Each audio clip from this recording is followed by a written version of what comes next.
Você ouve, Bandeirantes Acontece.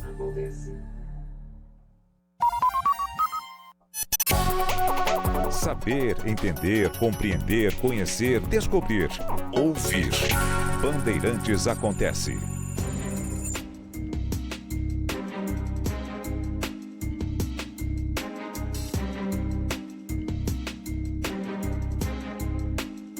Jornalismo.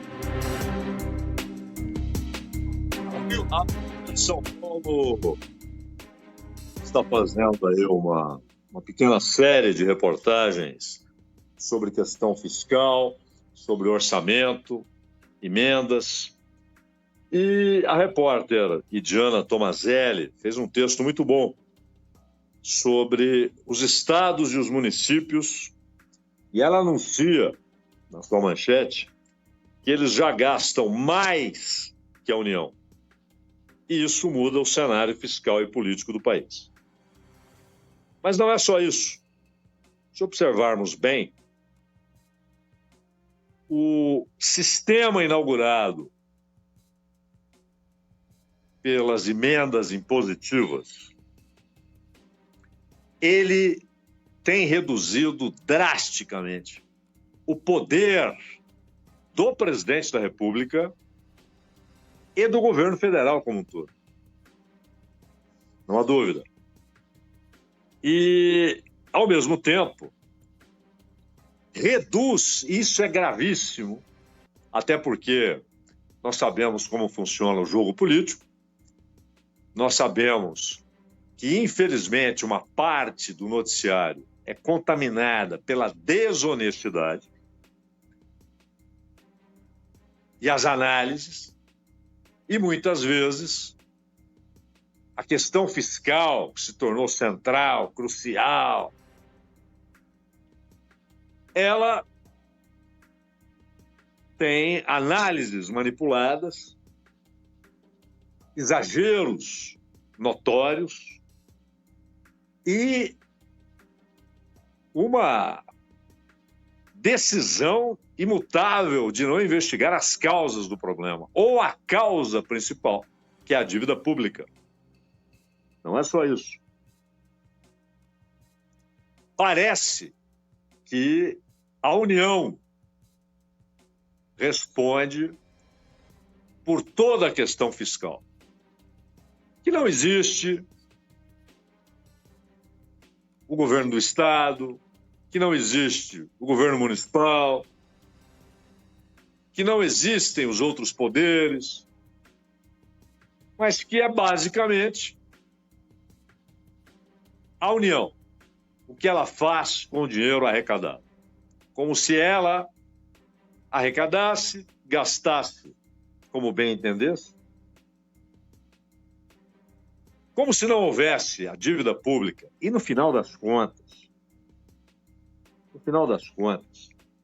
a liberdade orçamentária do governo, ela se limita a 7% do orçamento.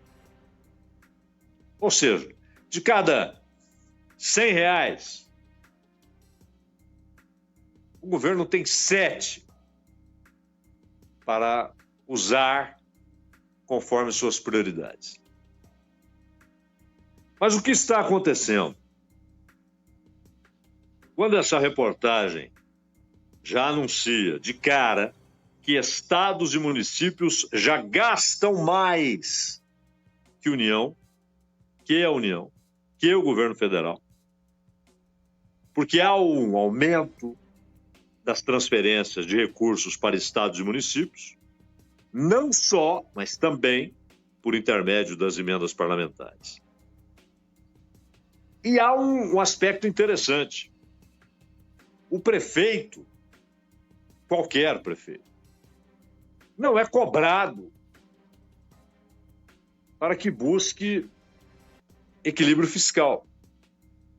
Pelo contrário, ele é cobrado se ele não faz aquilo que a população espera. Se ele não asfalta, se ele não muda o piso asfáltico, se ele não melhora a situação das galerias para que não haja enchentes, se ele não melhora o sistema de drenagem. se ele não investe no transporte público, se falta ônibus ou se os ônibus estão precários, caindo aos pedaços, se não tem investimento em habitação, em iluminação, no cuidado das calçadas. Essa é a cobrança que o prefeito recebe. Ninguém, quando trata do déficit, menciona prefeito, menciona governador. O governador é cobrado pela segurança pública, pelo sistema educacional, a parte que lhe cabe, uma parte pertence aos municípios, cabe aos municípios, pelas rodovias estaduais, porque muitos estados, na verdade, se tem BR, e aí estradas que ligam uma BR a outra, ou uma BR a uma cidade, essas são as estaduais. Mas as rodovias são federais. Mas ninguém, quando discute a questão fiscal, aponta para os governadores. Só para o governo federal. E o governo federal não pode interferir na administração fiscal de estados e municípios. Eles têm a liberdade para ignorarem, vão gastar. O importante é a avaliação que será feita da sua realização material e não de como os cofres foram deixados. E, claro, a dívida dos estados com a União, dos municípios com estados e com a União, mas, vale ressaltar, também essa dívida é contaminada por um sistema irracional de juros. Muitos estados já pagaram a dívida original e hoje a dívida é maior do que era originalmente. Pagaram e a dívida aumentou. Mas isso acontece com a União em relação aos seus credores. Paga e a dívida só cresce. Em números absolutos e em números relativos, ou seja, em relação ao produto interno bruto. Mas a dívida produz déficits, produz saídas que são estúpidas, como o teto de gastos. É uma estupidez, é uma bomba relógio que o governo coloca para si mesmo. É uma bomba relógio. É uma questão matemática. Você vai inviabilizar a administração e terá de mudar a Constituição para lidar com o problema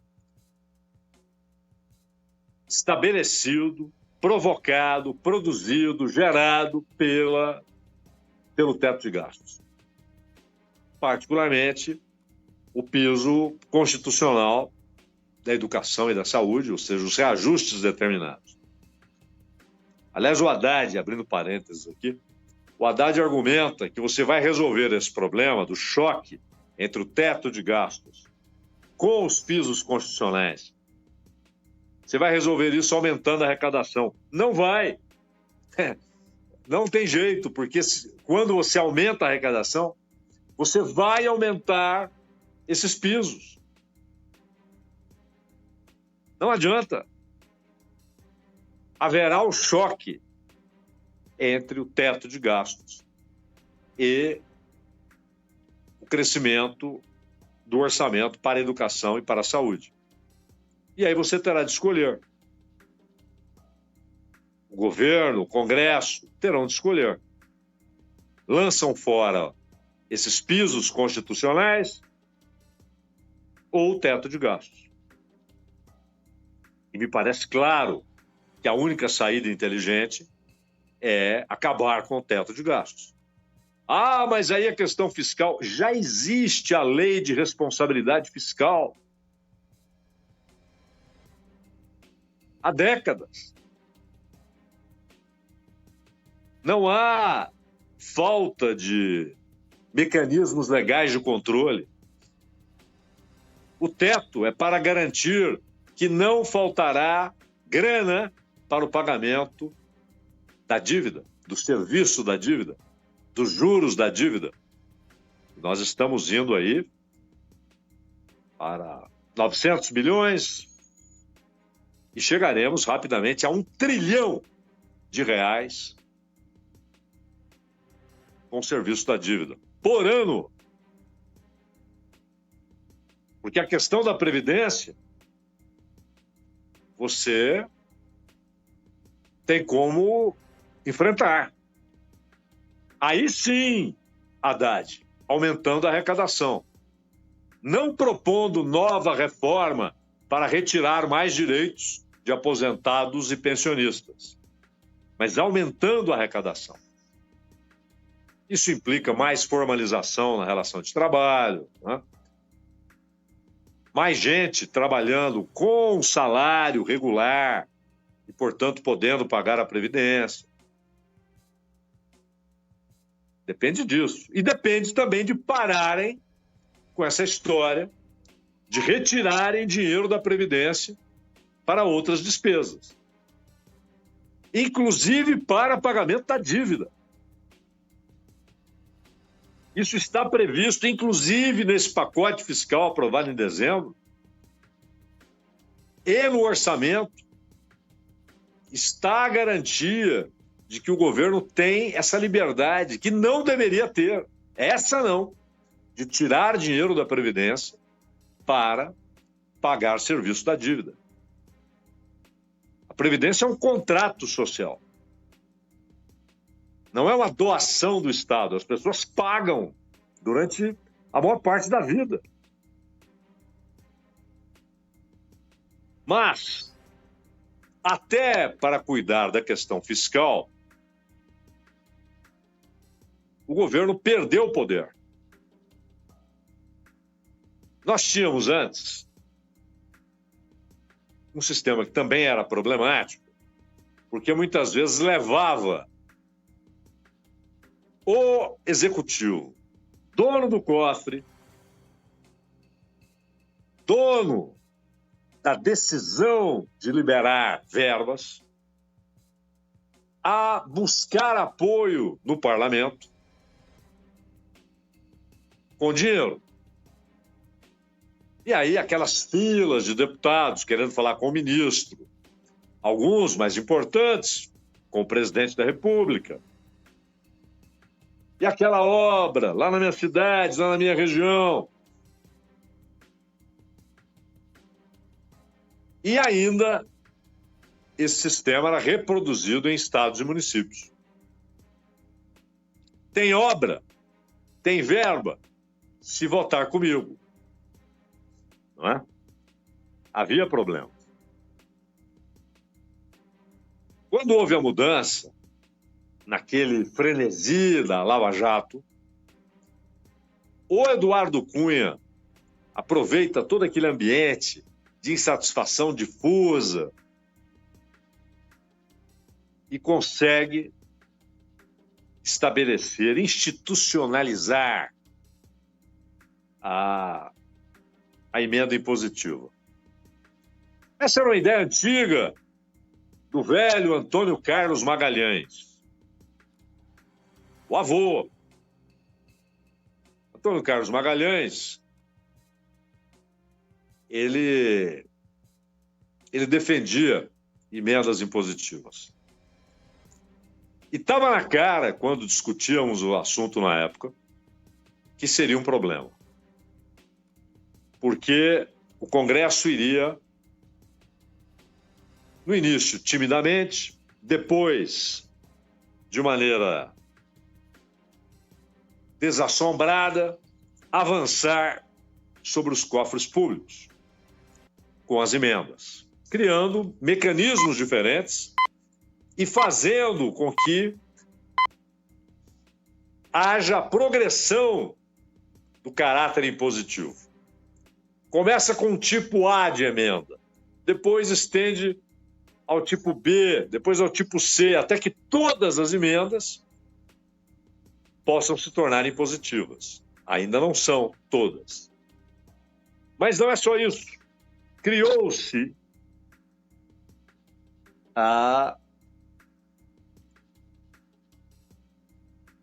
malícia de usar as emendas, usar dinheiro público de maneira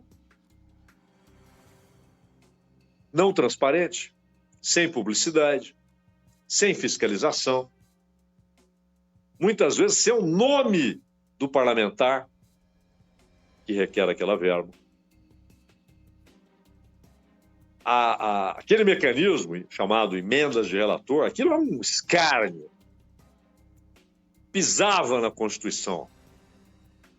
Até que o Supremo disse, não pode, é inconstitucional, o que era uma clareza, né? Como eles sabiam que o Supremo iria concluir o óbvio, que era inconstitucional, rapidamente desenvolveram outro tipo. Aliás, dois tipos, inclusive a emenda PIX. O dinheiro cai lá na conta da prefeitura sem que haja a definição de qual projeto será beneficiado, receberá recursos. O prefeito faz o que bem entende. E também aí há inconstitucionalidade. Por isso o Flávio Dino entrou na área, suspendeu a liberação de emendas, exigiu a transparência, a publicidade, a possibilidade de fiscalização e algo elementar. Povo brasileiro, o dinheiro de vocês vai para aquela cidade ali, a cidade A, e não para a cidade B, que também precisa. Por que foi escolhida a cidade A? Isso tem de ser explicado. Por que o dinheiro será usado numa praça de esportes? Mas a cidade ao lado precisava do dinheiro para o hospital. Por que a escolha foi a praça de esportes na cidade vizinha? Isso tem de ser explicado. Saiu uma verba para a construção de um hospital. Quem vai construir? Que material será utilizado? Há dinheiro para equipar o hospital. Tudo isso tem de ficar claro, porque é dinheiro público, é dinheiro do povo. E aí, o mais grave, desvios, pedágios, corrupção. O prefeito, eu libero a grana. Mas tem um pedágio. Tem um pedágio. Isso é roubo.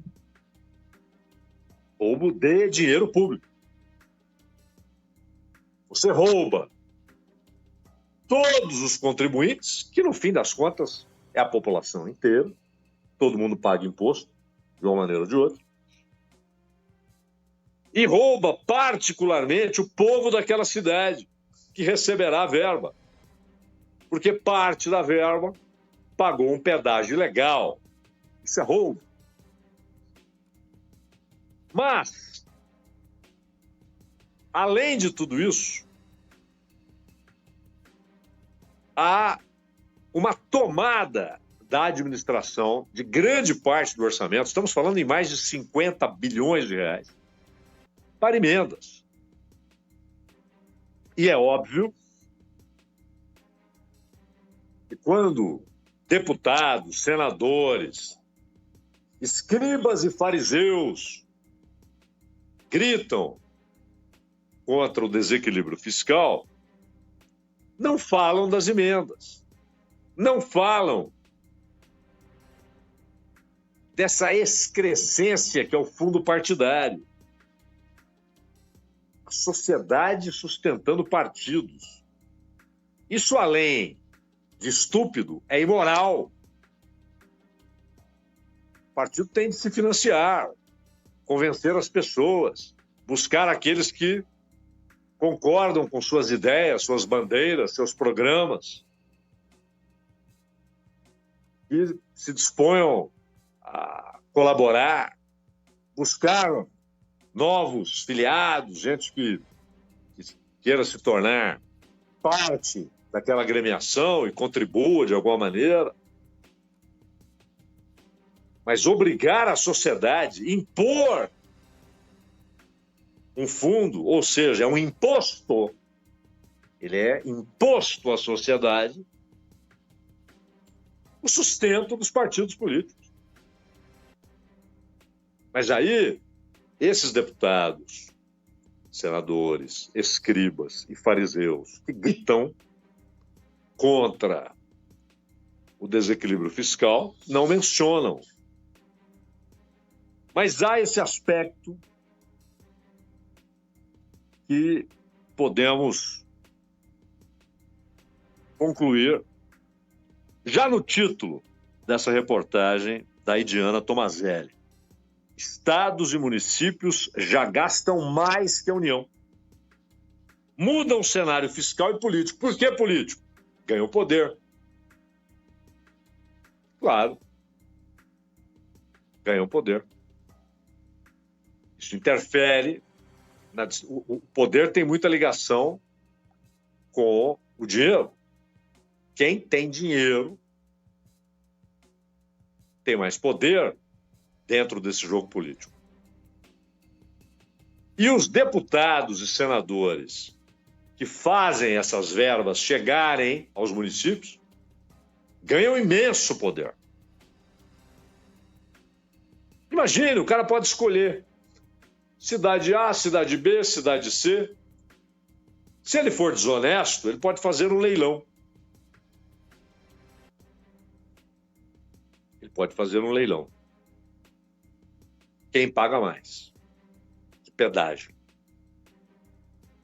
E aqueles que trabalham dentro da legalidade, pegam a verba, integralmente entregam essa verba ao município, está aqui o dinheiro, tal. Mas isso significa não apenas menos poder político da União, mas menos capacidade de controlar a situação fiscal. Porque quando a gente olha o déficit público, nós não falamos só da União. Os estados e os municípios entram na conta da dívida pública. A dívida pública não é só da União. É também de estados e municípios. E agora, ficamos sabendo que os estados e municípios, com esses mecanismos de transferência, já gastam mais do que a União. E sem qualquer cobrança. Sem qualquer cobrança. A gritaria toda voltada para a União, para o Executivo Federal. Como é que se sai disso? Acabando com o caráter impositivo das emendas. Alguém fará isso? Não. Pelo menos nos próximos anos, não. Está feito. Está feito. Então, seria necessária uma mudança extraordinária na legislação dos partidos, na legislação eleitoral, voto distrital puro, ou seja, eleição majoritária para todos os cargos. Tem mais voto, ganha. Tem mais voto, ganha. Não importa de que partido é, tem mais voto, ganha. E, claro, coragem de romper com o sistema que foi agravado quando no governo Bolsonaro a chave do cofre, a execução orçamentária foi retirada das mãos de Paulo Guedes e entregues para Ciro Nogueira. Ou seja, entregues para o Centrão, para Ciro Nogueira, Arthur Lira. E lá continua a chave, e lá continua o carimbo para a execução orçamentária. Embora agora O que o Lula conseguiu reconstruir foi a necessidade de formalizar tudo lá em cada ministério. Por isso, alguns ministérios interessam demais, como o da saúde, como o da educação, que são os que têm as maiores verbas, né? Principalmente saúde, tem cerca de 240 bilhões de reais no orçamento. Isso não será quebrado e provocará cada vez mais enfraquecimento do executivo, que, por sua vez, não perde o ônus da cobrança. Ele continua sendo cobrado pela integridade do problema fiscal. Parece que é dito ao executivo: você e só você tem de lidar com esse problema. Só você tem de adotar as medidas para reduzir o desequilíbrio fiscal ou acabar com o desequilíbrio fiscal. Prefeitos, governadores podem continuar gastando à vontade. E muitas vezes mais do que arrecada. Muitas vezes mais do que arrecada. Então, é uma anomalia. Isso vai contaminando as relações entre os poderes, as relações públicas. A racionalidade da responsabilização. E ninguém quebra isso. E aí, claro, quem se candidata à presidência fica torcendo para que os partidos que o apoiam formem maioria no parlamento, para que ele consiga governar.